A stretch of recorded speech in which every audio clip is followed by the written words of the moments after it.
mais est le level de Donald Trump. Parce que ça veut dire que si Donald Trump crie sur Alassane, tais-toi, Alassane Ouattara ne peut rien faire. Donc, où est la puissance de l'homme noir? Où est la puissance de l'homme noir? L'homme noir est puissant, d'accord, que dans sa famille. Et ce qui est vilain, l'homme noir ne montre jamais sa puissance à l'extérieur. L'homme noir, il ne montre jamais sa puissance à l'extérieur. Et c'est le symbole même de la famille. Vous verrez que chez nous, dans nos familles africaines, très rare que quand le papa rentre, les enfants se réjouissent pour dire « Papa, papa ». Souvent quand papa rentre, les enfants ont peur. On dit hey, « Papa arrive », tout le monde se cache. En fait, c'est le reflet de ce qui se passe dans la famille. Papa n'est pas amour. Papa n'est pas fédérateur. Papa inspire la crainte. Papa est un dictateur souvent à la maison. C'est vrai qu'on crache souvent sur les femmes. Hein? Je ne dis pas que toutes les femmes sont parfaites. Mais en moyenne, c'est l'homme qui donne le ton sur le comportement de la femme. Et on dit l'homme est le chef de famille. Papa est très cruel à la maison, mais dehors là, c'est une poule mouillée. Le jour où des hommes noirs pourront, le jour où les hommes noirs pourront regarder aussi les puissants de ce monde et dire que ça c'est notre terre. Voici, c'est qu'il y a un changement.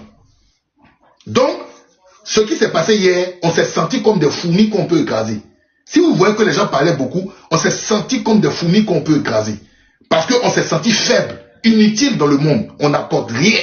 Et hier, j'étais sur le panel de John. J'ai dit, mais vous là, vous faites le cacao là. Mais c'est pas le cacao, on devient puissant. Les gens m'ont entendu, ils avaient mal dans leur cœur. Ils avaient mal dans leur cœur. Parce qu'en fait, ils étaient pincés dans leur amour propre.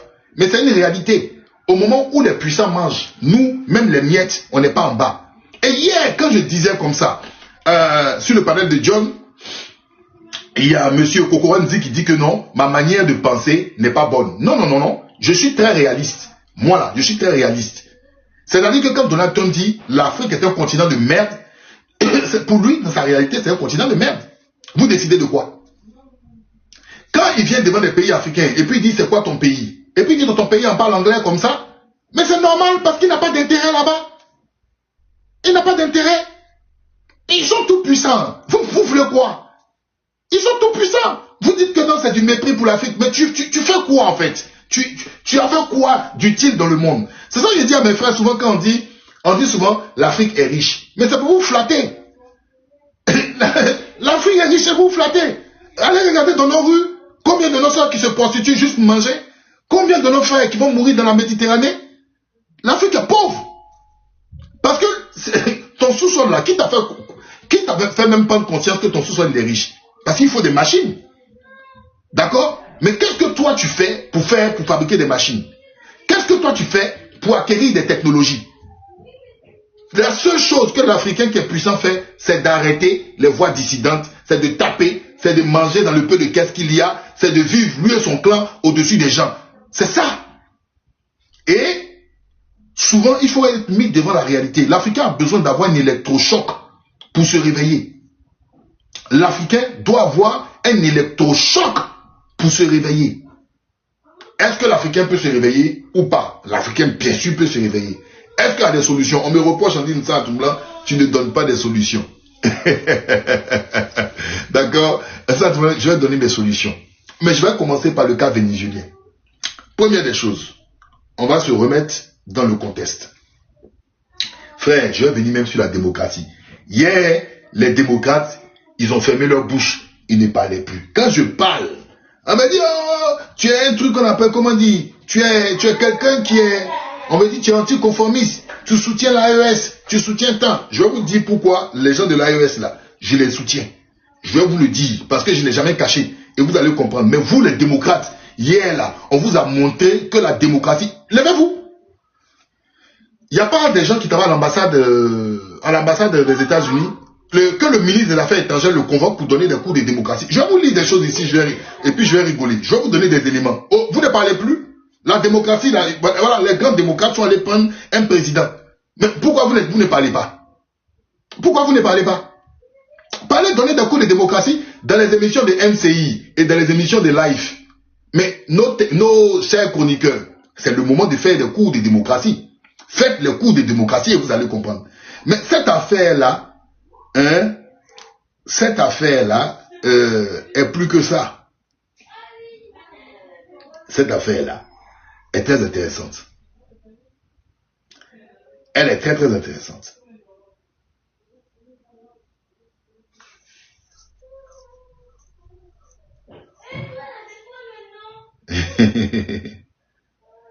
Je vais d'abord rentrer les pieds dans le plat de quelque chose de très important. On peut commencer. Ok. Tout le monde hier était choqué de l'opération dans laquelle on a eu à exfiltrer Nicolas Maduro. J'ai vu hier des gens s'extasier. Ouah, Nicolas Maduro, les Américains, il n'y a pas l'homme pour eux. Moi, je vais vous dire quelque chose.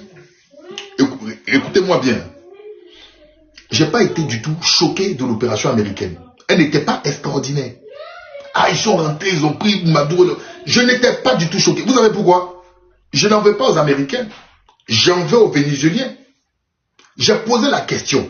Comment les Américains sont rentrés? Aucun Américain n'a été blessé. Les gens ont entendu, ils ont fait comme s'ils n'ont pas entendu. Bon, quelqu'un vient, il veut moi m'enlever, moi, chez moi à la maison. Il vient m'enlever à la maison. Il y a ma femme qui est là. Il y a mes enfants qui sont là. Et puis le gars, il rentre à la maison, il me prend, et puis il ressort sans qu'il n'a rien eu. Il n'y a pas d'écrit, il n'y a rien du tout. Mais vous allez poser la question, madame, vous étiez là? Les enfants, vous avez vu ceux qui sont rentrés? Ils vont vous dire oui. Mais qu'est-ce que vous avez fait? Ah, on pouvait faire quoi? On pouvait faire quoi? Bon, on peut comprendre, peut-être ma femme était plus faible. Et les enfants, d'accord, et tout. Non, simplement la garde rapprochée de Maduro. La garde rapprochée de Maduro et certaines personnes, d'accord, ont été infiltrées depuis au moins 1 an. Depuis au moins 1 an. Et j'ai reçu une information. Je mets avec des pincettes. Où une personne même a donné le lieu où Maduro dormait, d'accord, où Maduro mangeait, et c'est là Maduro a été pris. Ça veut dire qu'il y a des gens, il y a des collabos. En fait, c'est comme ça quand vous, quand vous étiez là, vous étiez, j'ai dit, mais vous ne connaissez pas les États-Unis. C'est pas la première fois que les Américains font ça. Ils ont fait Manuel Noriega pour le canal du Panama. À la même date, le jour même, je vais venir même sur les dates aussi, parce que les dates ont des portées. Le 3 janvier est une date symbolique en fait pour les Américains. Et puis, je vous invite aussi à aller faire vos enquêtes sur la date du 3 janvier. Qu'est-ce que la date du 3 janvier symbolise? Vous allez comprendre beaucoup de choses. Parce que je n'ai pas envie de me perdre dans tous les sens. La date du 3 janvier, et vous allez comprendre. Maintenant, parce qu'il ne faut pas, ils vont censurer mon truc ici, ils vont couper mon truc. Maintenant, donc il n'y a rien d'extraordinaire. Les gens ont liquidé, ils ont liquidé Maduro. Noriega 3-4 janvier, c'est le 3 janvier. 3-4 janvier. Je sais de quoi je parle, champion, tu me dis 4 janvier. C'est entre le 3-4 janvier, mais c'est le 3 janvier. Noriega. Les gens peuvent aller vérifier, ils vont voir. Maintenant, il y a un truc qu'on appelle donc Maduro, Nicolas Maduro, laissez 50 millions de dollars. Là. 50 millions de dollars, c'est quoi? C'est pour manger à locaux. J'ai dit, les gars ont été infiltrés depuis longtemps. Merci. Ceux qui confirment, donc je ne suis pas en train de raconter des conneries, je ne suis pas un gars qui vient pas flotter. D'accord? Un instant, s'il vous plaît. J'ai besoin de fermer. S'il te plaît, ferme les portes là. J'ai besoin de calme. Je ne suis même pas flotteur. Ils vont me faire passer pour un pas flotteur. Tiens. Ah ouais, matin, on dit c'est un pas flotteur. Donc, je reviens sur ce que je suis en train de dire. Il était infiltré. Il était infiltré. C'est pour cela, comme un président de la République, de surcroît, les gens vont rentrer, ils vont pénétrer, ils vont aller le prendre. D'accord? Ils vont aller le prendre et puis ils vont sortir comme du beurre. Ça, c'est la première question que je me suis dit. J'ai dit, et puis Donald Trump dit que personne n'a été touché. Mais c'est que le gars, il a été livré par ces gars. Il a été livré par ces gars. C'est tout. Maintenant, quand vous regardez les actions de Donald Trump, je vais vous poser des questions claires, vous allez me répondre. Depuis que Donald Trump est là, Donald Trump, par ces attaques-là, sur ces 2 mandats, par ces attaques-là, a-t-il véritablement libéré un pays, d'accord? A-t-il véritablement libéré un pays où il a plutôt fait du bluff? A-t-il, d'accord, véritablement libéré un pays ou a-t-il fait du bluff? Merci Malcolm X. Donald Trump, pour moi, c'est du bluff. Et vous êtes tombés dedans. Bouf, vous êtes nombreux à être tombés dedans. Et pourquoi je vous pose cette question? Qui est l'actuel président? Qui est l'actuel président du Venezuela? Donnez-moi le nom de l'actuel président vénézuélien. Qui est président au Venezuela? Non, j'ai dit qui est président au Venezuela actuellement où on parle là. Il y a des Vénézuéliens qui marchent à Caracas. Hein. Qui est président? Attendez, qui est président? Attendez. Ah, vous ne connaissez pas le nom du président? Merci Emmanuel Gobé. C'est une femme. C'est Delcy Rodriguez. Merci. Il y a une seule personne qui a répondu. Qui est président actuellement? C'est Delcy Rodriguez. Ok, je vous pose la question. Où Delcy Rodriguez était quand ils ont mené l'opération sur Maduro? Répondez avec moi. Je dis c'est Delcy Rodriguez. J'ai dit où Delcy Rodriguez était? Merci. Ah d'accord. Elle était où? J'ai vu 2 bonnes réponses. Elle était où? Elle était en Russie. Ok, merci. Delcy Rodriguez a fait une déclaration où elle a dit l'État, c'est pas Machado, hein? C'est pas Machado. C'est Delcy Rodriguez qui est la vice-présidente. Allez-y aux informations, allez chercher. Hier, j'étais en train de discuter. Pourquoi actuellement à Caracas, là, est-ce que le gouvernement de Maduro là, le gouvernement est déchu? Répondez-moi par oui ou par non. On est ensemble. Enfin, c'est de l'interactivité. Je vous pose la question. Est-ce que le gouvernement, c'est-à-dire le ministre de la Défense, ils sont en place? Ok. Alors, à votre avis, pourquoi Donald Trump menace de faire un 2e bombardement et de tenir lui-même la transition jusqu'à ce que les choses se rétablissent? Vous pensez que, après les bombardements là, il faut faire des opérations sur le terrain parce qu'il y a des hommes qui sont là. Il y a des hommes qui sont là. Vous avez vu des combats? Vous avez vu des combats sur le sol pour l'instant? Vous avez vu des combats sur le sol pour l'instant? Ah bon? Vous avez vu des combats? Pourquoi Trump hier il a dit qu'il va... Pourquoi Trump il a dit qu'il va encore faire d'autres frappes? Parce que les gens ne se sont pas encore rendus totalement. Les gens ne se sont pas rendus totalement. Et à Caracas, c'est pas moi qui le dis selon les... Je vais mettre même... Attends, je vais mettre du son. Je vais mettre des trucs parce que quand je parle, les gens vont croire que je suis en train de faire des récits inutiles. Je vais vous mettre des trucs de France 24 et vous allez entendre. Attendez, hein. Regardez ce que je dis et vous allez voir l'information, vous allez voir l'évolution de l'actualité, vous allez voir l'évolution de l'actualité au fur et à mesure. Et pourquoi je parlais de bluff? Vous allez voir l'évolution de l'actualité au fur et à mesure. Et si je suis un menteur, je viendrai m'excuser ici devant tout le monde, d'accord? Je viendrai m'excuser ici devant tout le monde. Mais j'ai dit, vous êtes tous tombés dans le bluff. Et je vais vous donner les raisons du bluff. Et je vais vous dire pourquoi Donald Trump, en termes de politique, de géopolitique, il est très maladroit et souvent il gâte les choses. On va aller pas à pas. On y va. Je vais vous mettre France 24 parce qu'on ne va pas me dire que... On va pas me dire... J'ai dit c'est du bluff. Attendez. Je vais mettre France 24. France Venezuela, France 24. Là, vous allez entendre les gens de France 24 même parler. Ok, Venezuela, France 24. Et puis, ensuite, moi, je vais venir moi-même sur mon point de vue. Non, allons-y tout doucement.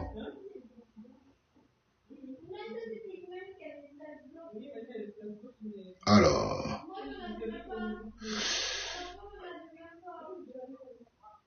Téléchargez l'appli Deliverance. Retrouvez vos super... Ok. L'angoisse qui régnait hier au Venezuela. L'angoisse d'un futur incertain pour le pays après la capture de son président et les annonces de Donald Trump affirmant que le Venezuela serait bien... Alors, pourquoi je prends France 24? Je vais vous dire quelque chose en termes pour ceux qui veulent être des analystes. Ne prenez pas toujours vos idées pour les présenter à la face du monde. Un bon analyste, c'est celui qui prend même les idées de l'adversaire les confronte à ses idées et fait une synthèse. On ne prend jamais, si vous voulez être des analystes, ne cherchez, d'accord, ne cherchez jamais à prendre ce qui est de votre camp pour venir le donner aux gens. Vous prenez les deux faits et vous les croisez. Moi, je l'ai appris en histoire. Parce qu'en histoire, en histoire, on fait des synthèses. On ne prend pas la thèse de ce que l'on pense. On prend la thèse, l'antithèse et on fait des synthèses. Et moi, j'ai toujours fonctionné comme ça. Alors, je dis c'est France 24 qui parle. Ça fait 4 heures. C'est une journaliste qui est au Venezuela. D'accord? 4 heures. Écoutez bien ce qu'ils disent. Et vous allez voir. C'était la stupeur et l'angoisse qui régnaient hier au Venezuela. L'angoisse d'un futur incertain pour le pays après la capture... Un futur incertain. Trump a gagné, non? Trump a gagné. Tout le monde était là hier. Ouais, America is first. Yeah, les Américains sont forts. Delta Force. J'étais en train de vous regarder comme ça, puis je rigolais. Je rigolais. On va aller aussi sur l'AES. Hein. Ne soyez pas pressés. J'étais là, puis je regardais comme ça. Je rigolais. J'ai dit, pourquoi on est émotif comme ça à ce point? On est trop émotif. Le problème de... On est émotif. Ne donnez pas raison à Senghor. Souvent on donne raison à Senghor. On est trop émotif. Quand tu sors, calmez-vous. Écoutez, c'est pas quelqu'un d'autre. Hein. Écoutez, c'est entre eux, c'est le même clan. Écoutez. Son président et les annonces de Donald Trump affirmant que le Venezuela serait bientôt administré par des collaborateurs de Donald Trump. C'est donc la confusion générale au sein de la population qui s'est précipitée hier dans les supermarchés en prévision de jours et de semaines difficiles. Ah, pourquoi au moment où Donald Trump dit que c'est les États-Unis qui vont gouverner, les populations qui sont au Venezuela là, eux ils vont faire les courses, les provisions pour rentrer. Pourquoi? Ils font les courses pourquoi? Si les Américains sont des assis, normalement ils sont gérés, c'est les têtes qui sont là. Mais pourquoi ils vont faire les provisions? Pourquoi ils vont faire les provisions? Pourquoi ils vont faire les provisions? Ils vont faire les provisions pourquoi? C'est déjà plié, non?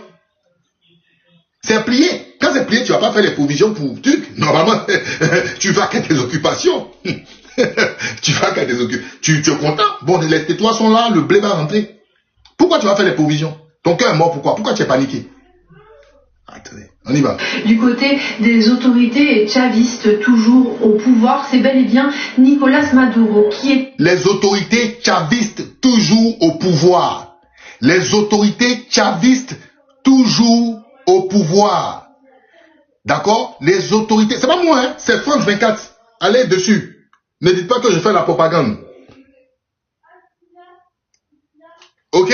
Ne dites pas que j'ai fait de la propagande, c'est France 24. Je remets et vous entendez.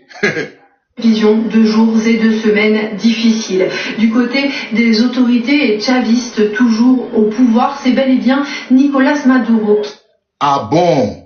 Les autorités chavistes toujours au pouvoir, c'est bel et bien Nicolás Maduro qui est au steak là. Eux ils disent c'est leur président. Faut aller sur le terrain. Moi je vais vous donner un exemple qui est simple. Je prends l'exemple de mon pays qui s'appelle la Côte d'Ivoire. Mon pays, entre 2010 et 2011, il y avait deux camps. Il y avait un camp qui avait le soutien de la communauté internationale. C'est-à-dire Alassane Ouattara, le PDCI-RDA, le MFA, la rébellion, les MPCI et autres, ils avaient le soutien de la communauté internationale. Et puis, tu avais Laurent Gbagbo, qui avait ses partisans et certains Ivoiriens qui étaient avec lui. Il y a un conflit qui a duré d'octobre, janvier, février, mars, avril, 4 mois, sans que les Ivoiriens n'aient la maîtrise de leur ciel, avec l'armée française et leurs collaborateurs. C'est-à-dire que les gars maîtrisaient le terrain. Et c'était des petits soldats, hein. Ils n'avaient pas des armes de ouf, mais ils ont tenu au moins 4 mois. Et il n'y avait aucun avion de l'armée loyaliste. Vous savez comment ils ont fait? Parce que les gars étaient unis. Ils ont résisté, mais à la longue, il y a d'autres Ivoiriens qui sont contre eux. Si d'autres Ivoiriens sont contre eux, ça va être compliqué. Parce que les Ivoiriens même luttent contre leurs propres frères Ivoiriens. Mais à partir du moment où un pays, d'accord, un pays, c'est-à-dire est uni en bloc, parce qu'on nous montre, on dit c'est 8 millions de Vénézuéliens hein, qui sont opposants. Les Vénézuéliens sont combien? Ils sont combien? Ils sont combien dans le fond? C'est ça la question. Parce que la guerre là, regardez, quand on vous montre les guerres, regardez les guerres. Quand on nous montre les guerres dans les films américains, on nous montre les Américains comme des gens qui truquent. Eux, ils viennent, ils détruisent. Mais la guerre se passe tu détruis, mais la guerre, là, ça se passe sur le terrain. Pourquoi les Somaliens, sur une opération en Somalie, les Américains ont échoué? Pourquoi au Vietnam, ils ont échoué? Les Vietnamiens, ils ont quelle âme? Comment ils ont échoué? Parce que les Vietnamiens, en fait, la plupart, Faucon Noir, effectivement, ont su résister. Ils ont résisté longtemps. C'est difficile. Un pays même comme la Corée du Nord, vous croyez que c'est seulement, en fait, parce qu'ils ont la bombe atomique? Mais le but, là, c'est de rentrer, en fait, en Corée du Nord. Il faut rentrer. Il y a des opposants qui sont opposés au régime nord-coréen. Mais ils sont combien? Rentre en Corée du Nord. Tu vas voir ce que les gars vont faire. C'est ça la réalité. Et c'est l'un des gros défauts que nous, les Noirs, on n'a pas encore compris. Et c'est pour cela, les gens ne veulent jamais que les Noirs soient unis. Parce que si les Noirs sont unis sur une base militaire, mais c'est foutu. Ça remet tout un truc. En fait, on va toujours tout faire pour nous diviser. On va toujours tout faire pour nous. Et ça marche. Ça marche. Même l'exemple de la Côte d'Ivoire. Les Ivoiriens pourraient régler leurs problèmes eux. Mais il faut prendre un faisceau qui agit avec leur réseau. Est-ce que vous comprenez? Pour le partage du gâteau. Sinon, on pouvait... Si on avait des chefs traditionnels qui paisaient, qui n'étaient pas de la plaventrisme, mais on pouvait régler chez nous en Côte d'Ivoire nos conflits entre nous. Mais on a mis la communauté internationale. Mais la communauté internationale, elle ne vient pas gratuitement. Elle veut manger, elle fait sa part. Oui, bon, ok, on vous envoie des missiles. On doit bombarder. Vous faites quoi? Vous nous donnez quoi? Bon, on vous donne des marchés, on vous donne tant. C'est comme ça fonctionne. La Libye, c'est pareil. S'il n'y avait pas d'autres Libyens qui étaient allés les voir, vous croyez qu'en fait, ils n'allaient pas venir en fait là? Ils n'allaient pas venir en Libye, la Libye des Kadhafi. Maintenant, on va aller encore plus loin. Vous allez comprendre les vraies raisons pourquoi Donald Trump agit comme ça. Parce qu'il y a un côté là qu'on ne parle pas trop de ça. Je vais quand même rebondir dessus. Mais on écoute juste le reportage jusqu'à la fin et puis je reviens dessus. Qui est encore le président, comme l'a affirmé Delcy Rodriguez, la vice-présidente, lors d'un conseil de défense où elle s'est montrée très combative.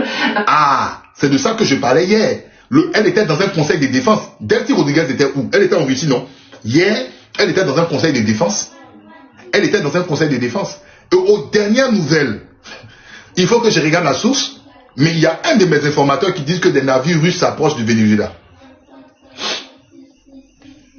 Je dis aux dernières nouvelles, mais il faut que j'ai la source. Parce que j'aime pas, je ne suis pas dans le béret. On dit des navires russes. Delcy était en Russie. Maduro, il a rencontré des Chinois quelques heures avant l'opération. Sur la télé vénézuélienne, il faut que je montre l'émission. J'ai regardé hier, il disait qu'il était prêt à discuter n'importe où et n'importe quand avec les Américains. Quelques heures avant le truc. Qu'est-ce qui s'est passé? On ne sait pas. Est-ce que je ne vais pas accuser Maduro? Qu'est-ce que Maduro était en train de leur dire ou de leur promettre? Comment se fait-il que la vice-présidente se trouve subitement en Russie? Les Chinois ils ont condamné, mais à demi-mot. Trump a rassuré les Chinois sur la vente du pétrole, parce que c'est une affaire de pétrodollars. Les Russes, ils n'ont pas trop parlé. Ils n'ont pas trop parlé. Mais j'ai dit sur le terrain là, pourquoi le ministre de la Défense est venu parler de façon ferme? Et c'est Delcy qui a tenu un conseil de guerre. Celle qui a reçu le prix Nobel là. Pourquoi Trump l'a freiné, lui a dit, tu n'es pas encore prête, d'accord? Il n'y a pas de mal, Merkava. Tu n'es pas en profondeur, il faut te calmer. Tu n'es pas en profondeur. C'est pas une question de mal. Vous croyez que... Ouais, Machado, je n'ai pas envie de me disperser. Merkava, allons-y doucement. Il y a quel mal qui est fait? Tu sais ce que Maduro a dit aux Américains? Tu sais qui est l'entourage de Maduro? Tu connais Maduro personnellement? Tu le connais personnellement? Tu sais quelle différence? Mais je dis, tu sais pourquoi Maduro a été capturé? Tu ne sais pas. Donc arrête. Il a été capturé, mais s'il était capturé, c'est pas de la faute de la Russie. Je suis désolé. Il a été capturé, c'est pas de la faute des Chinois. Il a été capturé, en fait, si tu dois te plaindre contre quelqu'un, il faut te plaindre contre la garde rapprochée de Maduro. C'est pas contre les Chinois et contre les Russes. Voilà. Tu ne sais pas tu ne sais pas ce qui s'est passé. J'ai dit au fur et à mesure que le temps on va comprendre beaucoup de choses. Mais vous êtes trop, excusez-moi, émotif par moment. C'est pas comme ça en fait que l'on analyse. Il faut prendre les choses à froid. Maintenant, je suis en train de dire que Delcy Rodriguez a tenu un conseil de guerre. Je vous ai posé la question ici. Qui dirige le Venezuela? Il n'y a que 2 personnes qui m'ont donné cette réponse. 2 personnes m'ont donné cette réponse. 2 personnes. 2 personnes qui m'ont donné la réponse. Que c'est Delcy Rodriguez. Comme c'est France 24 qui nous informe. D'accord? affirmant notamment qu'elle ne se rendrait pas et elle a appelé la population à défendre sa patrie. Une journée inimaginable il y a encore quelques temps qui précède certainement une période obscure pour le Venezuela. Alors, pourquoi France 24 parle de période obscure or que Trump il a libéré le Venezuela? Hein? Pourquoi on parle de période obscure pour le Venezuela? Si Trump il a libéré, vous croyez que Donald Trump va prendre des soldats, des Marines pour débarquer dans le Venezuela pour aller faire une guerre? Vous le pensez véritablement? Vous êtes sûr que Donald Trump, en fait, c'est-à-dire même que s'il rentre à Caracas, ils vont pouvoir diriger le Venezuela tranquillement? Voici une autre erreur de Donald Trump, où Donald Trump s'est adressé, d'accord, à Petro, qui est le dirigeant colombien. Vous avez vu la sortie de Raúl Castro, la sortie de Lula du Brésil, la sortie de Petro de la Colombie. Les trois ont demandé de toute urgence de mettre un conseil.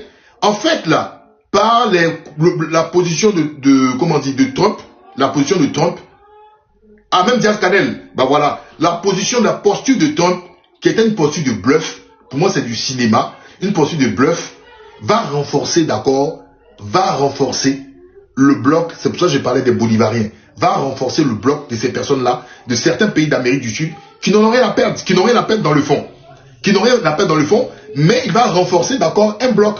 Donc ce que j'ai dit, ce que Trump a fait, quand on le regarde, c'est spectaculaire, waouh et autres, mais regardez les conséquences. Regardez les conséquences. En fait, il renforce des blocs, d'accord. Oui, il a dit à Petro de faire attention à ses fesses, mais ça c'est du bluff. Il renforce en fait les blocs sans faire... En fait, je sais pas si Trump fait exprès. Je sais pas si Trump fait exprès ou quoi, mais il renforce des blocs. Il renforce des blocs. Et je dis ce qui s'est passé vis-à-vis de Maduro. En fait, il faut poser la question aux Vénézuéliens. Ceux qui étaient au niveau, d'accord, ils étaient autour de lui. Parce que là, il a dit les semaines à venir, ils vont installer les entreprises. Regardez si les entreprises vont être installées. Je me dis que c'est du bluff. Maintenant, il ne faut pas oublier aussi quelque chose qui est très important. Là, il y a les élections à demi-mandat entre les démocrates, d'accord. Entre les démocrates, il y en a qui disent toi tu es plus stratège que toi. Mais c'est pas parce qu'on est les USA qu'on est forcément stratège. Hein. Il y a les USA qui font des erreurs souvent si bêtes. Je dis, il y a les élections à demi-mandat. Trump il a la pression des gens.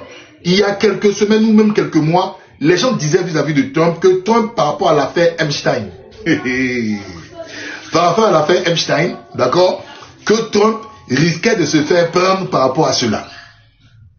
Ça, les gens oublient ça aussi. Trump essaie de gagner, d'accord, il essaie de gagner l'adhésion des masses, il essaie de regagner, en fait, de refaire une reconquête populaire vis-à-vis, d'accord, des Américains, comme s'il serait en fait le sauveur. Est-ce qu'il n'y aurait pas une contrepartie? Je dis, est-ce qu'il n'y aurait pas une contrepartie? Donc, je dis, il faut faire attention. Nous sommes d'accord dans les émotions, il faut faire attention.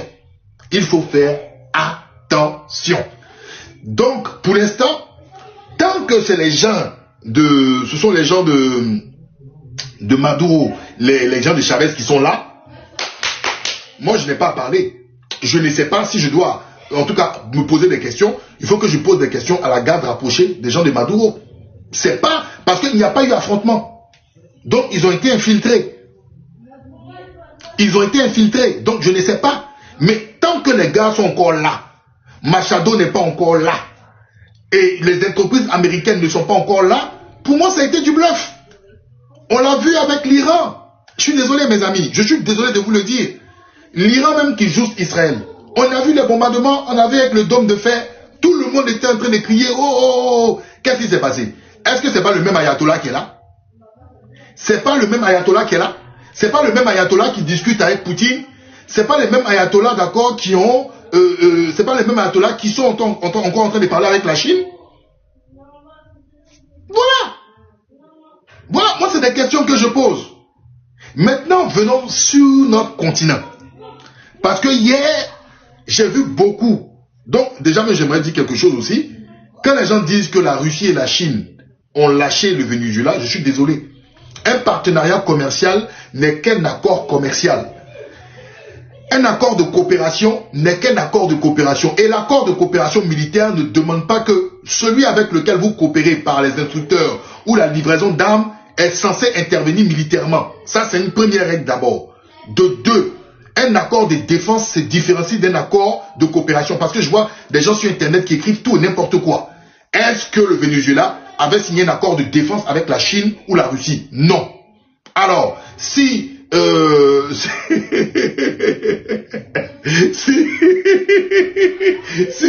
y a les commentaires, les gens disent, Tom va venir, Tom va faire quoi? Moi, ma gueule de baoulé gros là, Tom va faire quoi? Il y a les danseurs Zaouli devant lui, il va me laisser.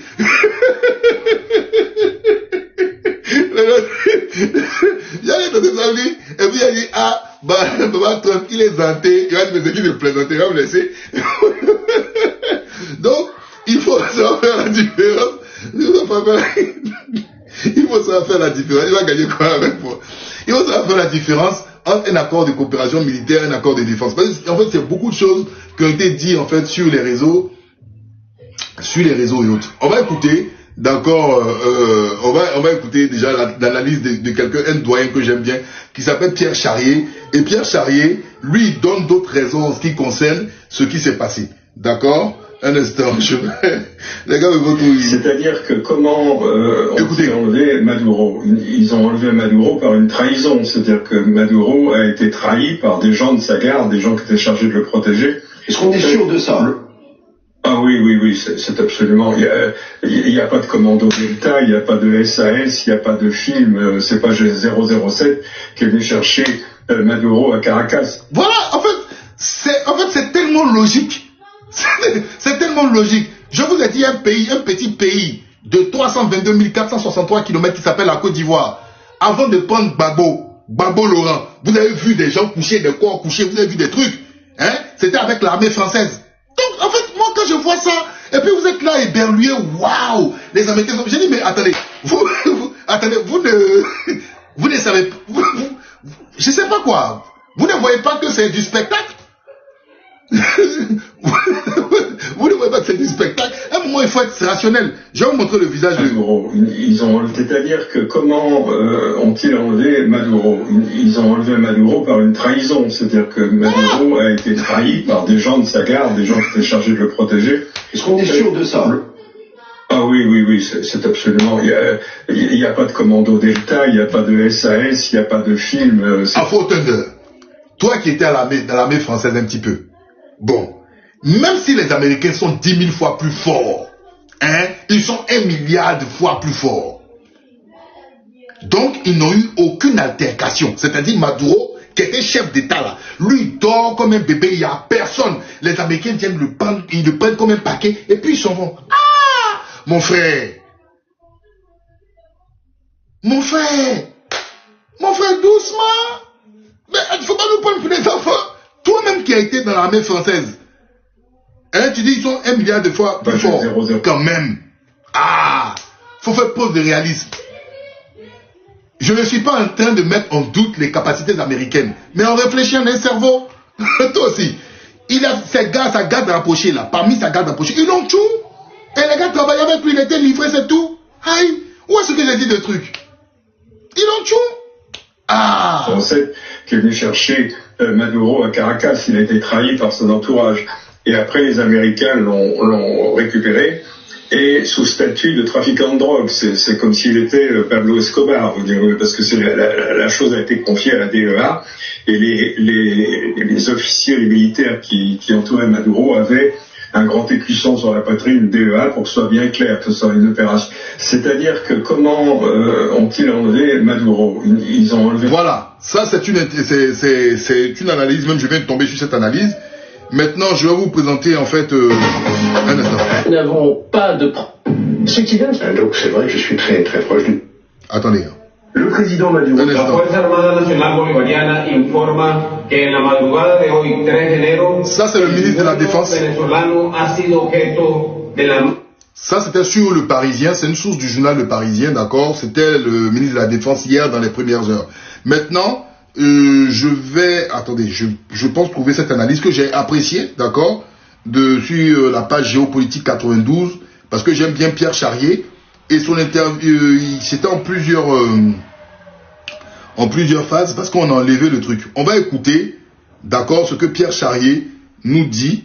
Donald Trump a mené une attaque sans précédent sur le Venezuela et capturé le président Nicolás Maduro, une attaque historique qui a suscité des réactions très vives partout dans le monde, alors que désormais énormément de questions se posent. On va donc faire un point aujourd'hui sur la situation très critique pour répondre à toutes vos questions et tenter d'analyser ce qui se passe sous nos yeux. Vous l'imaginez, on va aussi parler aujourd'hui de pétrole. On va répondre à toutes vos questions et comprendre un peu mieux le contexte dans un instant, mais d'abord faisons un point très rapide sur ce qu'il s'est passé et sur cette attaque sans précédent. Alors on vous l'a annoncé sur Instagram dès que les premières informations nous sont parvenues. Ça s'est donc passé dans la nuit à Caracas, la capitale du Venezuela, au nord donc de l'Amérique du Sud. C'est donc une opération immense par son ampleur. Selon l'armée américaine, plus de 150 aéronefs, donc potentiellement des avions, des hélicoptères ou encore des drones, ont participé à cette opération partant de 20 bases différentes. Donald Trump a affirmé que les États-Unis avaient réussi à plonger dans le noir Caracas, a priori via des coupures d'électricité,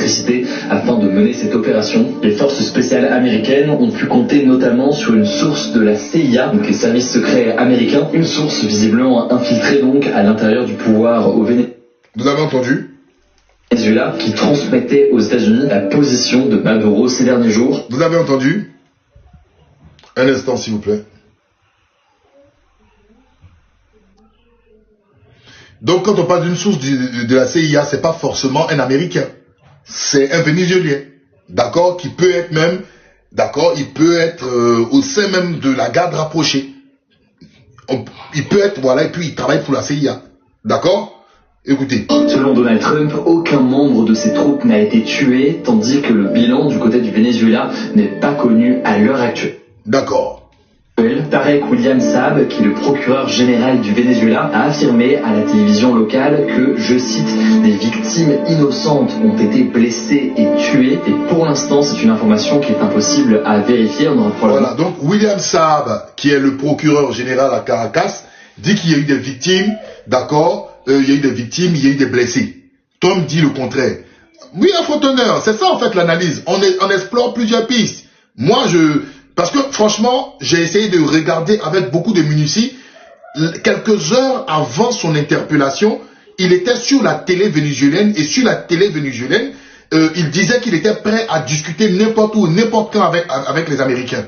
D'accord? Moi, c'est ce que j'ai vu. C'est des images officielles. Vous allez, il était dans une voiture. C'est une émission de télé, comme on lui pose des questions et autres. Moi, j'ai vu le truc. Quelques heures, diplomates, des responsables chinois, Delcy Rodriguez en Russie, qui revient de Russie, qui tient un conseil de guerre. Les gars sont là. Trump dit qu'il menace encore de faire une deuxième frappe. Machado, qui est limite bloqué par Trump, Trump lui dit, attends, d'abord, Joe, je pense que c'est un truc qui s'est mélangé dans leurs mains. Il y a le côté spectaculaire, mais le truc là, c'est mélangé dans leurs mains. Parce que la suite, maintenant, c'est sur le terrain. On va voir dans les jours et semaines à venir si les entreprises américaines vont se déployer comme il se doit. Qu'est-ce qui va se passer? Parce qu'actuellement, c'est l'équipe de Maduro qui est toujours là. C'est que Maduro seul est à New York. Mais les gars sont toujours aux affaires. Donc, écoutons. Davantage d'informations dans les prochaines heures. Nicolás Maduro a donc été capturé, ainsi que sa femme, Cilia Flores. Une photo de Maduro a été diffusée par Trump sur les réseaux sociaux. Au moment où j'enregistre ces actualités, il se trouve à bord d'un navire de guerre américain, l'USS Iwo Jima, en direction de New York, où ils seront jugés.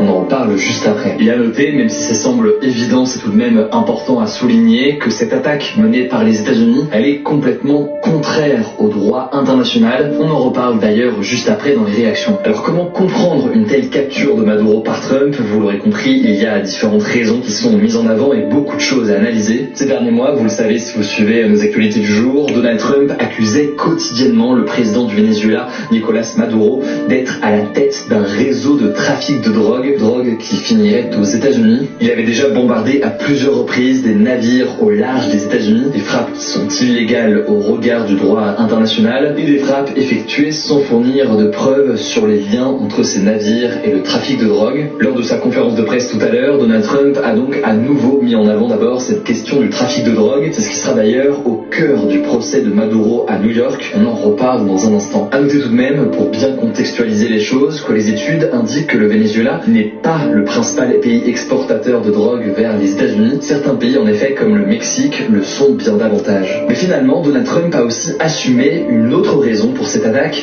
une raison qu'il ne mettait pas en avant jusqu'ici, même si très clairement, on avait eu l'occasion de l'analyser à de nombreuses reprises déjà sur la chaîne, c'est la question du pétrole au Venezuela. En effet, il faut savoir que le Venezuela dispose d'immenses ressources de pétrole. Or, Donald Trump a déclaré ce samedi que les États-Unis seraient, je cite, impliqués de façon très forte dans le pétrole au Venezuela et que les États-Unis allaient installer des compagnies pétrolières américaines qui investiraient donc massivement. Donald Trump a estimé que les Vénézuéliens en bénéficieraient, mais Trump et l'administration américaine ont aussi très clairement assumé que les États-Unis, évidemment, allaient pouvoir gagner beaucoup d'argent de cette opération. Un intérêt donc pour le pétrole au Venezuela, dont on avait déjà beaucoup parlé sur la chaîne, mais qui désormais ne fait absolument aucun doute, puisqu'il est clairement assumé par Donald Trump. Enfin, pour terminer, Donald Trump a aussi assumé, même si c'est à demi-mot, la dernière motivation des États-Unis avec cette attaque, le fait de pousser vers la sortie un chef d'État qui est opposé idéologiquement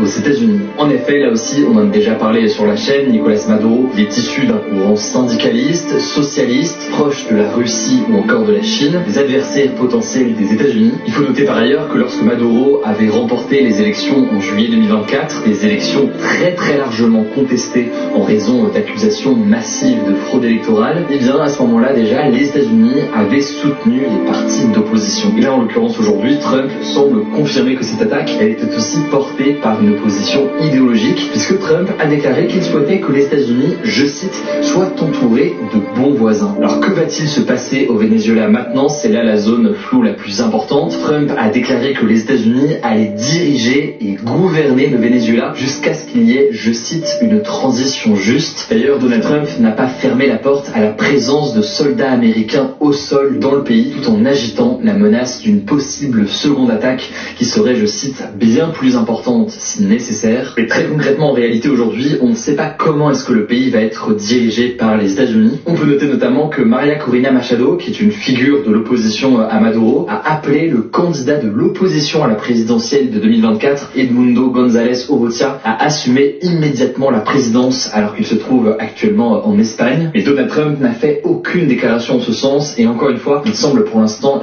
vouloir que les États-Unis dirigent le pays. Sur place au Venezuela, selon de nombreux journalistes locaux, la situation elle est très confuse. Alors chez les opposants à Maduro, il y a eu beaucoup de réactions de joie à l'idée de voir Maduro partir, mais aussi un certain nombre d'incertitudes sur la suite. Du côté des soutiens à Maduro maintenant, il y a eu des appels à manifester et à la mobilisation dans le pays. Et vous en avez l'habitude maintenant, on vous tiendra au courant directement sur notre compte Instagram pour les nouvelles informations. Autre information importante, donc je le disais, Maduro va donc arriver aux États-Unis où il est inculpé. Bon, il est déjà arrivé en fait aux États-Unis, donc voilà, ce qu'il en est en fait, c'est clair que là, en ce qui concerne la situation sur le terrain est tout autre, d'accord, que ce que voilà les gens disent.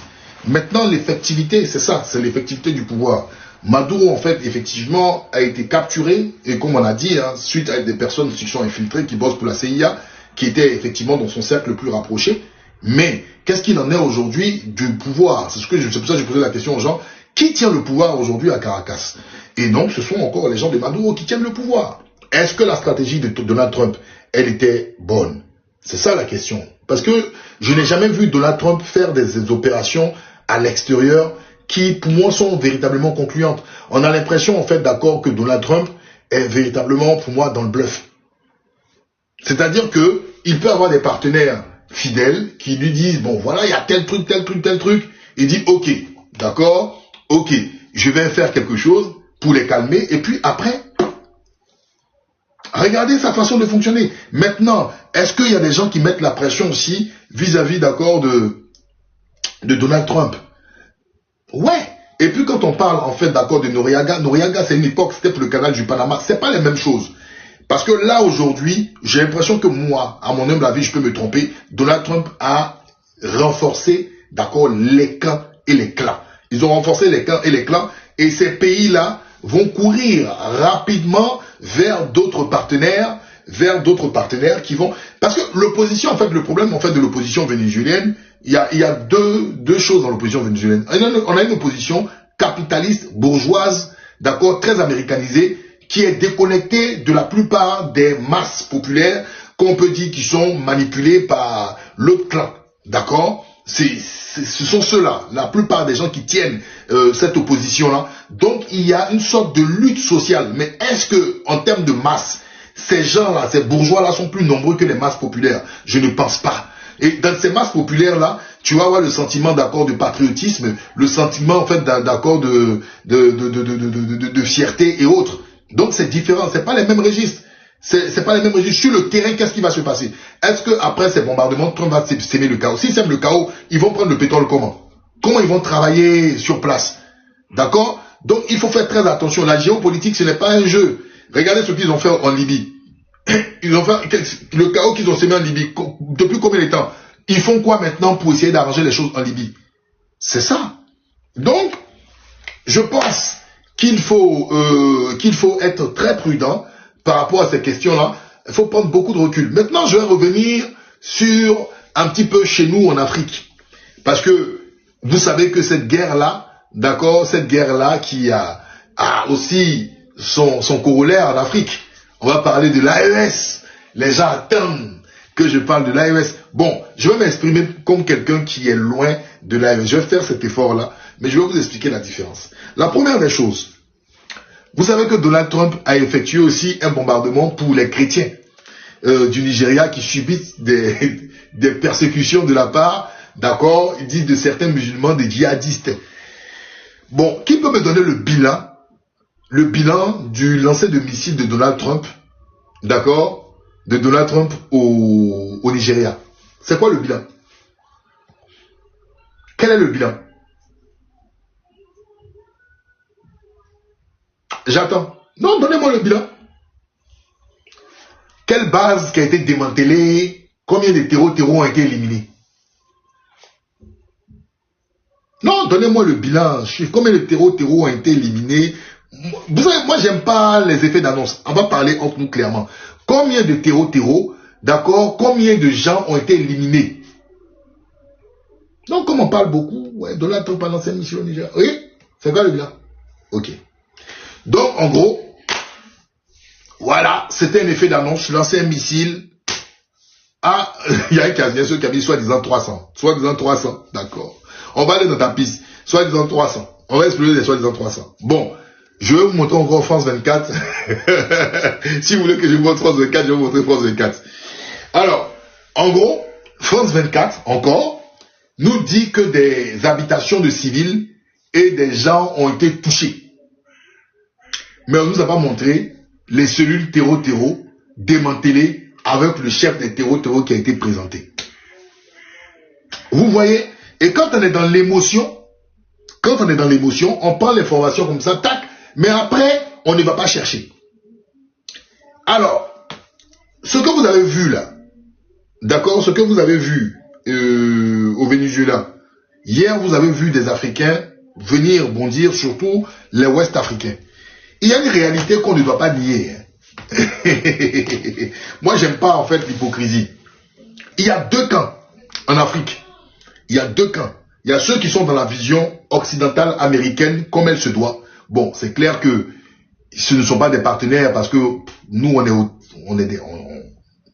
excusez-moi, on est de la merde. D'accord, on ne fabrique rien. Tout ce qu'on peut faire, peut-être, c'est donner du renseignement local, mais c'est eux qui détiennent tout. Ils détiennent toute la machine. On n'a pas vraiment d'ancrage décisionnaire. Mais on a des Africains qui soutiennent, d'accord, la vision américaine et autres. Ce sont les démocrates. Moi, je les appelle les démocrates. Il y en a un, en tout cas, je l'ai vu apparaître ici. Ismo, le démocrate, c'est les démocrates. Mais je ne sais pas s'il va donner des leçons de morale à Donald Trump par rapport à ce qu'il a fait, d'accord, au Venezuela. Et j'espère que Donald Trump va les écouter. Eux, ce sont les démocrates. Et puis, il y a l'autre bloc, les gens de l'AES, ceux qui font les coups d'État qu'on appelle les putschistes. D'accord? Voilà, les démocrates les appellent les putschistes. Eux, ils viennent renverser l'ordre et puis ils changent, d'accord, des partenariats avec ce qu'on a toujours connu. Bon, alors, Donc, c'était les deux camps qui se sont affrontés. Les démocrates ont pour symbole une personne, en l'occurrence, Alassane Dramane Ouattara. Il ne faut pas qu'on se cache, je parle de l'Afrique de l'Ouest. D'accord? Et puis, de l'autre côté, vous avez ces gens-là qu'on appelle les putschistes, populistes, là, les Assimi Goïta, Tiani et Ibrahim Traoré. Donc, c'est deux camps qui sont opposés. Donc, les gens, les démocrates, les enfants des démocrates, hier, étaient heureux. Ils ont dit, ah, l'AES, vous avez vu, la Russie ne s'est pas interposée dans cette affaire. Vous êtes dans la merde. Bon. La première des choses, il faut qu'on soit franc. La première des choses, si les démocrates veulent faire leur guerre, comme Trump l'a fait, qu'ils le fassent. Et vous allez voir une différence qui est nette. Une différence qui est nette. Et je le dis sans passion, parce que moi j'aime bien analyser, regarder la documentation militaire et autres. Ces trois pays aujourd'hui, militairement, en 3 ans, d'accord, militairement en 3 ans, ont fait ce qui n'a pas été fait pendant au moins 60 ans. Vous pouvez ne pas être d'accord, mais allez tester. D'accord? Allez tester. J'ai dit militairement. En 3 ans, ce qu'ils ont fait, ils ont fait ce qui n'a pas été fait pendant plus de 50 ans. Par leurs prédécesseurs. Sur le plan militaire. Parce qu'ils luttent quotidiennement, d'accord, contre les terreaux. Vous dites que les terreaux prennent leur capital, mais bizarrement, ils ne prennent pas leur capital. D'accord? Le droit international n'existe pas, Ismo. Si tu veux, tu prends ton micro, tu vas t'arrêter, je sais pas, à la Eiffel Tower ou je sais pas, devant la Statue de la Liberté. Prends ton micro, puis il faut crier. Le droit international, ça n'existe pas. On te l'a montré hier. Tous les grands, même Dominique de Villepin le dit. Bon, comme nous-mêmes, on aime être plus royalistes que les rois, le noir même là, toi, on t'a donné ton indépendance, tu veux montrer à ceux qui t'ont donné ton indépendance que tu es plus indépendant que. Va te crier là-bas. Tout le monde dit, ça n'existe pas. C'est la loi du plus fort, champion. Faut arrêter. Donc, voilà, faut pas truc. Maintenant, je dis, je suis en train de continuer quelque chose. Quelque chose de très important. Il y a quelque chose qui s'est passé hier. C'est que les plus pauvres, les pays les plus pauvres, avec le corollaire de leurs intellectuels, se sont vus comme des grottes. C'est-à-dire que quand ta femme dit, dans le foyer, tu parles, mais tu es un homme incapable. En tant qu'homme noir, on devait avoir honte. Parce que on s'est rendu compte que la politique qu'on fait depuis 1960 là, ne nous a pas permis, nous, d'avoir une place quelque part. Moi, je suis quelqu'un, et je fais partie de ce lot. Hein. Je ne suis pas en train de juger les autres. Je fais partie de ce lot. Mais nos élections, là, notre vision de développement, là, ça sert à quoi? C'est juste, en fait, pour taper sur les opposants, les mettre en prison, et puis prendre du crédit, et puis bouffer avec notre clique. On n'a pas de vision. On n'a rien. Je ne comprends pas comment, nous, Africains, c'est-à-dire même le pistolet, on n'a jamais eu l'idée de fabriquer même une usine de transformation. Je n'ai jamais, en fait, je ne comprends pas, en fait. Même pistolet, on n'a pas. Mais on a la grande gueule de donner des leçons de morale. Moi, quand j'ai vu Donald Trump hier, je dis, mais d'une part, c'est une paire de gifles qui est nécessaire pour les Noirs. Parce que la violence et l'oppression de l'homme noir se fait toujours sur ses opposants ou ses civils. L'homme noir n'a jamais la prétention d'avoir... Et regardez quelque chose qui est quand même hallucinant. Muammar Kadhafi. Quand Muammar Kadhafi voulait s'adosser sur le dinar or africain, mais c'est ces mêmes gars-là, les mêmes intellectuels-là, qui ont insulté Muammar Kadhafi. En tête, c'était qui? Abdoulaye Wade du Sénégal. Abdoulaye Wade du Sénégal. Pourtant, quand Muammar Kadhafi partait jeter des milliards au Sénégal, il était content. Quand il investissait, il était content. Mais comment vous voulez être en même temps à la fois des intellectuels libres et en même temps vous êtes... En fait, vous n'ambitionnez jamais... vous n'ambitionnez jamais, d'accord, de pouvoir vous faire vous-même. En fait, en gros, on est des faire valoir. Et ça, je l'adresse à mon ami Ismo. Toi qui es le démocrate, toi qui parles de la démocratie tous les jours, ceux qui ont créé la démocratie, va crier plus qu'eux. Va crier plus qu'eux. Donc, je vous dis, nous sommes dans une hypocrisie qui ne dit pas son nom. C'est une hypocrisie, d'accord, graduelle. Au sommet de la pyramide, dans cet axe occidental, vous avez les États-Unis. En gros, les États-Unis n'ont rien à foutre de la Côte d'Ivoire. Ceux qui vont venir vous dire ici sur Internet, oui, la Côte d'Ivoire est un pays important pour les Américains, ils s'en foutent. C'est le dernier de leurs soucis. C'est-à-dire qu'ils ont laissé ce travail-là aux Français. Il y a des petits pays de merde là. Ils disent, bon, ok, les Français, vous gérez ça. d'accord, gérer ça. Ça ne les intéresse pas. Le jour où ils vont s'intéresser, d'accord, le jour où ils vont s'intéresser, vous allez voir que ça sera plus impactant. Les Français vont déguerpir rapidement. Donc, pour l'instant, en fait, c'est comme tu délègues quelque chose. Tu délègues quelque chose à quelqu'un, parce que de toute façon, les Français aussi, c'est des toutous, hein, ils courent derrière les États-Unis. Voilà. Donc, voilà. Donc, ils ont délégué, et puis, les Français délèguent à un choix qui est sur place, et celui qui est sur place là, c'est lui qui règne en maître. C'est tout. Voici comment ça fonctionne. Maintenant, à partir de... Mais c'est la vérité, mon ami. Quand tu payes de maître, c'est pas... Moi-même là, ça me fait mal, mais c'est un fait. C'est un fait, c'est comme ça, c'est graduel. Maintenant, quand tu veux sortir de la tenaille là, c'est la France qui gère. C'est la France qui te tape dessus. Quand tu as les ambitions et autres là, c'est pas les États-Unis même qui tapent, ils s'en foutent. Les États-Unis où ils ont intervenu un peu, c'était au Congo RDC. Quand ils regardent là, c'est un peu le Congo RDC à cause de leur minerai. Sinon, nous, on truc là. Pour l'instant, c'est pas ton truc. Ils regardent un peu par rapport à l'AES, un peu maintenant. Ils sont venus un peu au Nigeria. Sinon, ils ne sont jamais un truc. Tu as déjà entendu dans les conflits avant, et le Libéria. Et le Libéria même de loin. Parce que le Libéria, parce qu'il y a les liens historiques et autres. Sinon, c'est même pas leur dada, ils s'en foutent. Je peux vous péter le chargeur tout à l'heure. C'est même pas leur dada, ils s'en foutent en fait. Tu vois, ils s'en foutent. C'est nous là, entre nous là, on se joue les coqs. On est gonflés. On est gonflés, on est là et puis tu. Donc, quand le Français, lui aussi, le Français, lui, il délègue à quelqu'un qui est sur place là. C'est celui qui est sur place là maintenant là, qui règne en maître. C'est lui qui arrête les opposants, il vole dans les caisses, il vole son clan, il ferme les yeux sur les choses qui se passent et autres. Bon, maintenant pourquoi je dis cela? En termes de bilan, nos indépendances, c'est depuis 1960 qu'on nous a donné nos indépendances. On nous a donné 1960. Nous sommes aujourd'hui en 2026, selon le calendrier grégorien. Ça fait à peu près combien? Je ne suis pas très bon en mathématiques. Mais ça doit faire peut-être 66 ans par là, si je m'abuse. D'accord? 1960. Ouais, ça fait une soixantaine, non? Non, c'est pas possible. 66 ans, ok, j'avais raison. Ça fait 66 ans, merci. Faites le bilan, d'accord? Faites le bilan. Sincèrement, hein, faites le bilan. De nos 1960 jusqu'à maintenant, avec la vision occidentale là, que nos amis disent que c'est le respect des droits de l'homme là, soyez honnêtes, faites un bilan et regardez vous-même où ce que nous avons atteint, où nous sommes arrivés et autres. Merci Jacques Assos, le bilan c'est pas qu'au fou. Le bilan, il est désastreux. Mais on va mettre ça sur qui? On met ça sur l'opposant ou sur celui qui gouverne? On met ça sur qui? Non mais c'est vrai, on met ça sur qui?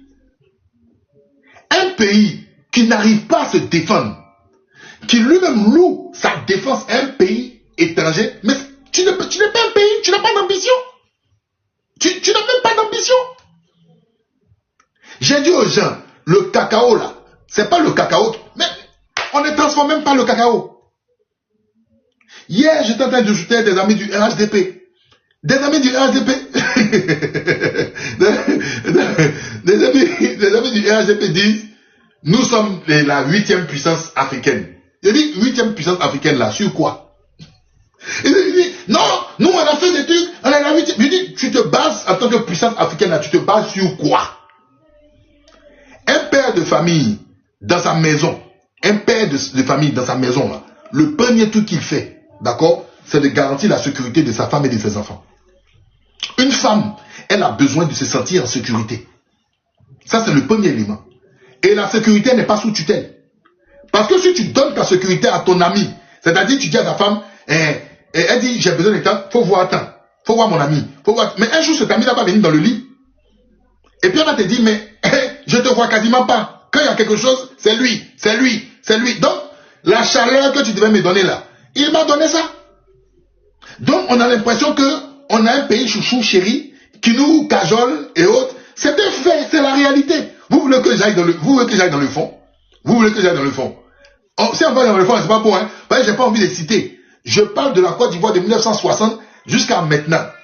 J'ai dit, Je dis, l'axe là, qu'on suit, l'axe de l'Ouest là, des démocrates là, hein, des démocrates là, ça nous a apporté quoi? Qu'est-ce qu'on a gagné? Dites-moi ce qu'on a gagné.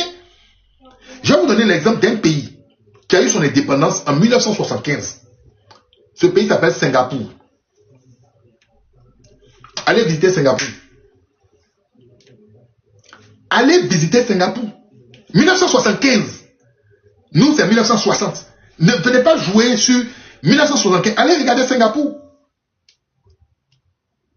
Tout est une question de vision. C'est tout. Tout se passe dans la tête. Être des copieurs et ne pas penser, d'accord, sa vision, d'accord, sa vision, son acte de développement, c'est zéro. Donc je donne un conseil aux jeunes politiciens en Côte d'Ivoire. C'est pas pour venir nous dire, oui, j'ai construit des centres de santé, j'ai construit ça. C'est pas ça, la politique. Ayez la vision, ayez l'audace de changer ce qui, d'accord, on nous a toujours donné ici comme nourriture. C'est les hommes audacieux, on les prend pour des fous. Mais c'est eux qui arrivent. Singapour, 1975. Allez regarder Singapour. Quand Singapour a commencé là, la Côte d'Ivoire était au top. On avait le même niveau que la Corée du Sud dans les années 70. On n'a pas de volonté. L'Africain est complexé. Même pour parler, vous savez que c'est un complexe pour l'homme noir d'acheter des armes? Vous le savez? L'homme noir est complexé d'acheter des armes. C'est en Afrique, j'entends des gens qui disent, vous achetez les armes, on a faim. Mais, mon ami, si tu n'achètes pas tes armes, c'est 1965, j'ai dit 1975, alors je vais regarder rapidement parce que j'aime bien vérifier. Si je vérifie, je vais juste voir. Attends. Alors, un instant. Parce que j'aime bien, pour ne pas, pour corriger cela. Année. 65, merci. Non, c'est 65. 9 août 1965. Elle a raison, merci. C'est 1965. 1965. D'accord? Mais, je suis en train de dire quoi? C'est la vision. C'est Angola 75, autant pour moi. C'est la vision. Regardez nos programmes scolaires. On n'a que des perroquets. Que des perroquets. Des beaux parleurs. Et le peu de gens qui arrivent, c'est-à-dire qui arrivent. Mais regardez, est-ce que l'État même a la vision? L'État a la vision. Tu vas voir un Ivoirien, c'est-à-dire un Ivoirien qui vient avec un gros projet. Ce projet rivalise avec Microsoft, mais il va te dire, petit, il faut mettre ça, il ne faut pas créer des problèmes au pays. Parce qu'ils n'ont pas, vous n'avez aucune, c'est-à-dire que Microsoft ou Google va voir, ils vont dire, mais attends, toi tu veux rivaliser un truc, tu veux rivaliser avec notre truc, le gars il est mort, il faut qu'on se dise la vérité. On n'a aucune marge. Nous sommes un continent de consommateurs. On consomme tellement, le Libanais même quitte chez lui, il vient chez nous, il fait usine, il fait magie, le Libanais devient milliardaire devant nous. On n'a rien, zéro, que de la grande gueule. L'Ivoirien va avoir 2 ponts là, il va crier sur tout le monde pour dire qu'il est le meilleur. Mais attendez, et quand tu dis aux gens que mais la Côte d'Ivoire dans les années 70, on avait déjà des ponts. Côte d'Ivoire, même niveau que la Corée du Sud dans les années 70. Si je suis un menteur, allez regarder. Mais regardez la continuité. Le pays, mais c'est ça, tout va de l'esprit de la vision. Tout part de l'esprit de la vision. Maintenant, les 3 pays de l'AES là, allons-y. Les 3 pays de l'AES là. Mais ces 3 pays là disent que le modèle que vous avez là, nous on ne veut plus être dans ce modèle. Laissez-nous essayer ce modèle. C'est les mêmes démocrates qui viennent qui disent non. Mais pourquoi? Pourquoi? Pourquoi? Laissez-les essayer quand même. Ils n'ont rien à perdre. Laissez-les essayer. Vous êtes dans votre modèle là, ça vous apporte quoi? Ça vous apporte... Non, sincèrement, ça vous apporte quoi?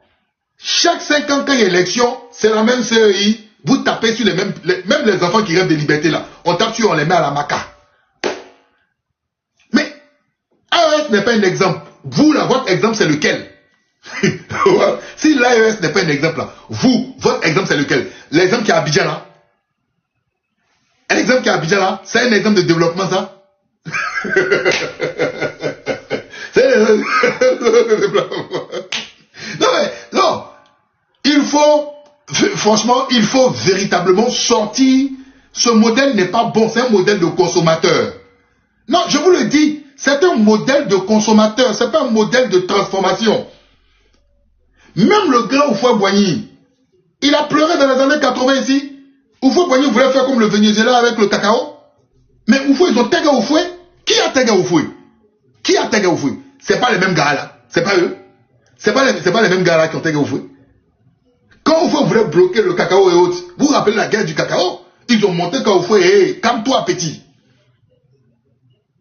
Parce qu'on n'est pas au stade de transformation. Houphouët-Boigny disait devant Mitterrand, aujourd'hui on pleure. Voilà, aujourd'hui on pleure. Mais le jour où nos petits-enfants vont transformer l'acier, le jour nos petits-fils transformeront, il a dit transformeront l'acier. Il a dit transformer l'acier. Et c'est là la véritable indépendance de l'Afrique. Hein? C'est là la véritable indépendance de l'Afrique. Pourquoi le même Nicolas Sarkozy qu'on a acclamé en Côte d'Ivoire, pourquoi Nicolas Sarkozy était au devant d'une attaque contre Kadhafi? Regardez, regardez. Le même Nicolas Sarkozy, hein, le 21 mai 2011, à Yamoussoukro, des Ivoiriens étaient en train de l'applaudir comme ça. Il applaudissait. C'est le même Nicolas Sarkozy qui a fini avec Kadhafi. Le même. Le même Nicolas Sarkozy qui était acclamé. Je sais que parmi ceux qui me regardent actuellement là, d'accord, il y a d'autres qui l'ont acclamé. Le même Nicolas Sarkozy, c'est le même qui a fini avec Kadhafi pour un projet sur le dinar or. Vous avez vu Alassane Ouattara qui a condamné les actes de Nicolas Sarkozy, de Barack Obama. Montrez-moi la vidéo ou montrez-moi la copie de presse. Les démocrates là. Les démocrates, d'accord. Les démocrates, voilà, c'est des faits, c'est des faits. Moi, je ne suis pas, c'est des faits. Donc, les autres là, si les autres maintenant, eux, ils disent que si quelqu'un veut nous attaquer, on va quand même se battre parce qu'on a les moyens, mais je suis d'accord avec eux. Je suis d'accord avec eux. Vous portez des cravates, mais vous ne foutez rien, vous ne transformez rien. Vous parlez. En fait, tu es fort parmi, en fait, tes semblables. Comme le Benguis qui vient, il quitte l'Afrique, il quitte l'Europe, et puis il vient parmi ses frères, et puis il les méprise. C'est ça. C'est ça. Tu es fort parmi tes frères, parce que tes frères n'ont pas les mêmes capacités de dissuasion. Donc, quand un parle un peu tôt, tu l'attrapes, tu l'arrêtes, tu le mets en prison. Quand tu en fais, en fait, c'est exactement ça. Et c'est ce que j'aime pas chez les Noirs. Tu es puissant qu'avec tes semblables. Va avec les autres du monde là, va monter tes muscles. Mais quand vous allez parmi les puissants de ce monde, qu'ils soient asiatiques, arabes, caucasiens, vous êtes tous comme des chiens. Et ça, c'est un fait. Les G14, enfin même les G21 pour aller mendier l'argent. Vous, votre spécialité, c'est mendier l'argent. Vos cerveaux, souvent vous avez bac plus 14. Mais quand vous allez parmi les autres là, vous êtes que des mendiants. Le noir est mendiant partout. Mais il est mendiant à cause de ses leaders. C'est pas le peuple. C'est pas le peuple. Vous êtes mendiant, le noir est mendiant partout. Montrez-moi une organisation dans ce monde où le noir règne, il est fort. Donc, si à un moment vous vous asseyez pas vous-même, pour réfléchir, pour dire, mais attends, il y a un problème, il y a quelque chose qui ne va pas. Il y a quelque chose qui ne va pas. On ne peut pas les derniers partout, les mendiants partout. Mais regardez ceux qui vous gouvernent. Regardez ceux qui vous gouvernent. Non, mais quand je dis les noirs, vous dites pas AES, mais dans les pays de l'AES là même là, il y a des gens, il y a des vendus dedans. Tout est une question de mentalité. Tout part de la mentalité. Tout part de la mentalité. Regardez, donnez-moi des organisations. Vous qui parlez les champs de la démocratie, donnez-moi. C'est quelle organisation le noir est puissant? Donnez-moi, je suis là, donnez-moi des organisations. Tout part de là. Donnez-moi maintenant les démocrates, donnez-moi des organisations. J'attends. Normalement c'est G7, souvent c'est G21 pour que vous allez mendier. COP même, ils font COP 16 quoi, COP 8 ou COP 9, mais ils font de COP 16, COP 17 pour que vous allez mendier. Maintenant, les noms, zéro organisation. Mais vous êtes violents qu'avec vos semblables. Les présidents africains là, ils sont violents, méchants qu'avec leurs concitoyens, ceux qui ne pensent pas comme eux. On a l'impression que c'est des nègres.